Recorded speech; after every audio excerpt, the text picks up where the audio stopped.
Russia Ukraine పోరాటంలో ఉత్తర Korea బలగాల ప్రమేయం రోజురోజుకు పెరుగుతుండటంపై ఉక్రెయిన్ అధ్యక్షుడు వ్లాదిమిర్ జెలెన్స్కీ తీవ్ర ఆందోళన వ్యక్తం చేశారు.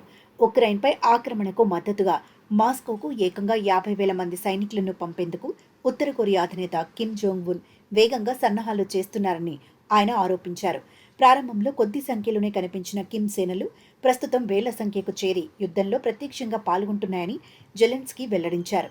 క్షేత్రస్థాయిలో రష్యా దళాల పర్యవేక్షణలో ఉత్తర కొరియా సైనికులు ఆధునిక యుద్ధ తంత్రాలపై సుదీర్ఘ శిక్షణ పొందుతున్నారని ఆయన స్పష్టం చేశారు. ఈ క్రమంలో తమపై ఉపయోగించినట్లు ఉక్రెయిన్ ఆర్మీ ఆధారాలు సేకరించినట్లు పేర్కొన్నారు. ఈ పరిణామం కేవలం తమ దేశానికే కాకుండా భవిష్యత్తులో ఇతర ఆసియా దేశాల భద్రతకు కూడా తీవ్ర ముప్పుగా పరిణమించే ప్రమాదముందని ఆయన హెచ్చరించారు.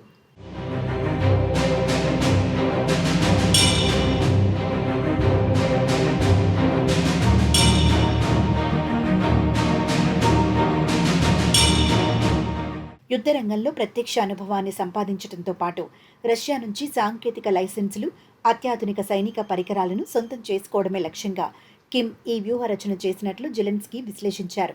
రష్యా, ఉత్తర కొరియా సైనిక మైత్రిని సమర్థవంతంగా ఎదుర్కొనేందుకు వీలుగా దక్షిణ కొరియా తమకు తక్షణమే సైనిక సహకారాన్ని అందించాలని ఆయన బహిరంగంగా కోరారు. ముఖ్యంగా గగనతల దాడులను సమర్థవంతంగా అడ్డుకోవడానికి అవసరమైన ఎయిర్ డిఫెన్స్ సిస్టమ్స్ కొరతను తమ సైన్యం ఎదుర్కొంటోందని జెలెన్స్కీ వివరించారు.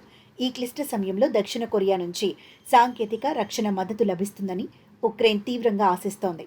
పొరుగు దేశమైన ఉత్తర కొరియా మిలిటరీ సామర్థ్యం పెరగడం దక్షిణ కొరియా భద్రతకు కూడా సవాలుగా మారే అవకాశం ఉందనే అంశాన్ని ఆయన గుర్తు చేశారు. ఈ విధంగా పశ్చిమాసియా మరియు తూర్పు ఆసియా భౌగోళిక రాజకీయాలు ఈ యుద్ధంతో నేరుగా ముడిపడిపోతున్నాయి.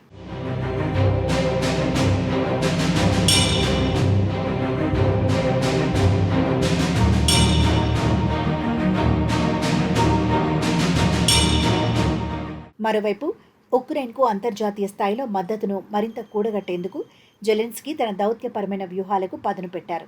ఇందులో భాగంగానే ఆయన ఇటీవలి సెర్బియాలో పర్యటించి ఆ దేశ అధ్యక్షుడితో సుదీర్ఘంగా ద్వైపాక్షిక చర్చలు జరిపారు. భవిష్యత్తులో యూరోపియన్ యూనియన్లో చేరాలనే ఉమ్మడి లక్ష్యం కోసం ఇరు దేశాలు పరస్పరం సహకరించుకోవాలని ఈ భేటీలో నిర్ణయించారు. యుద్ధం కారణంగా తీవ్రంగా దెబ్బతిన్న ఉక్రెయిన్కు మానవతా దృక్పథంతో సహాయం అందించేందుకు సెర్బియా ప్రభుత్వం ముందుకు వచ్చింది. దీంతో పాటు ధ్వంసమైన మౌలిక సదుపాయాలు, ఇంధన రంగ పునర్నిర్మాణానికి అవసరమైన సాంకేతిక పరికరాలను సరఫరా చేసేందుకు సెర్బియా సమ్మతించింది. ఈ అంతర్జాతీయ దౌత్య పర్యటనలో ఉక్రెయిన్ ధైర్యాన్ని పెంచడమే కాకుండా రష్యాకు అంతర్జాతీయ సమాజంలో ఒంటరితనాన్ని పెంచే వ్యూహంలో భాగమని విశ్లేషకులు భావిస్తున్నారు.